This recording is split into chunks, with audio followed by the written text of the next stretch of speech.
Hai semuanya, di video kali ini aku mau bahas secara singkat setting-setting apa yang aku pribadi pakai waktu lagi nge-setup si Sony FX30 ini. Yang menurut aku bikin syuting tuh makin gampang, bikin kita selalu siap buat nge-shoot yang cinematic. Jadi buat yang baru beli FX30 atau lagi rencana beli FX30 bisa banget tonton video ini. Dan gak harus plek-plekan diikutin juga semua settingnya, bukan gitu konsepnya. Jadi ini setting yang aku pribadi pakai dan kalau ada yang menarik bisa dijadiin referensi buat custom setting kita masing-masing sendiri. Kalau yang belum familiar, ini menu baru yang ada di Sony FX3 dan Sony FX30. Jadi hampir semua setting yang kita perluin biasanya akan bisa kita temuin di dua menu ini. Tapi bukan itu topik kita kali ini. Pertama-tama dari kodek video recording. Kodek video recording yang aku sering pakai itu XAVC-S yang 4K di 422 10-bit. Ini karena ada beberapa alasan. Yang pertama di XAVC-HS ini entah kenapa nggak ada 25 frame per second. Ini aneh banget. Terus kalau yang All Indra ini makan terlalu banyak banget memori. Lihat 50 frame per secondnya aja 500 megabit per second. Jadi menurut aku XAVC-S ini format yang paling di tengah-tengah lah, paling pas. Masuk ke menu berikutnya di bagian yang shooting ini, kita ke nomor 6, audio recording. Windows reduction-nya kalau nggak salah pas datang tuh on atau auto, tapi kalau bisa sih di setting di off aja. Kalau perlu wind reduction mendingan di post production atau nggak pas recording mic itu dikasih wind foam gitu. Next ke shooting display.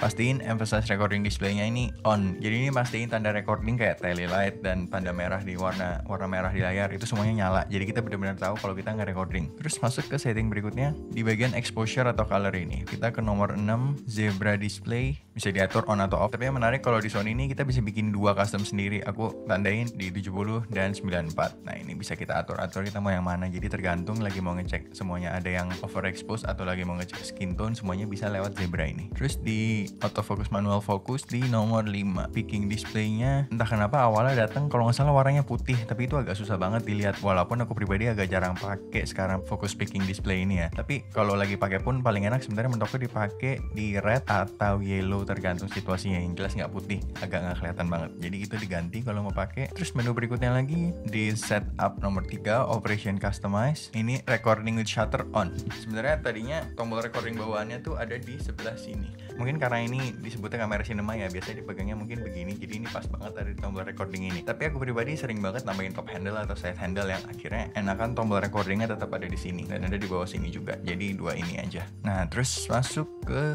dial customize. Jadi aku pribadi cuma ngatur di bagian yang video karena cuma itu yang dipakai. Jadi pertama-tama dari bagian belakangnya. Ini semua rata-rata masih sesuai, yang aku ganti ini cuman yang ini. Ini jadi display light switch. Yang kurang familiar, kita tuh bisa naruh light kita sendiri ke kamera ini. Kita bisa preview light kita di layar monitor ini. Dengan satu tombol kita bisa toggle lightnya itu on atau off, dan lightnya juga bukan light bawaan yang dari Sony. Kita bisa masukin light yang mau kita pakai sendiri. Jadi yang kita lihat di layar monitor tuh lebih mendekati apa yang bakal jadi hasil final kita.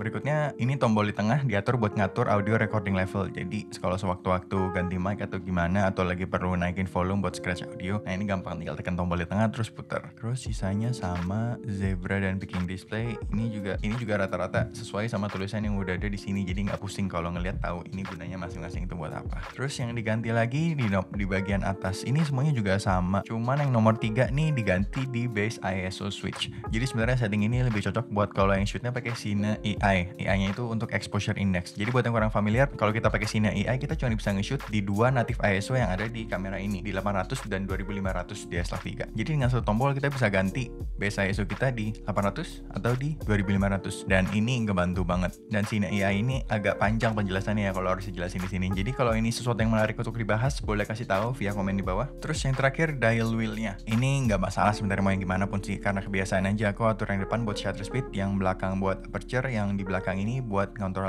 ISO atau EI exposure index yang tadi kita sempat bahas itu. Dan udah itu aja setting yang diubah. Dan ya aku sih ngerasa dengan setting ini jadi gampang banget ya memanuver kamera ini, karena sebenarnya walaupun tanpa custom button itu semua yang kita perluin tuh udah di sini semua. Bahkan untuk ganti manual ke autonya juga bisa di menunya ini. Pokoknya rata-rata kalau kita lagi udah mulai syuting, kemungkinan besar kita cuma perlu muter-muter di antara dua menu ini. Bisa untuk format SD card di sini, cek log syutingnya di sini, ganti autofocus bisa di sini, stabilization-nya bisa ada di sini. Pokoknya menurut aku kita didukung banget buat nge-shoot video lewat kamera ini. Itu aja video kali ini. Kalau ada yang mau ditanya, jangan lupa taruh via komen aja di bawah, and see you on the next video.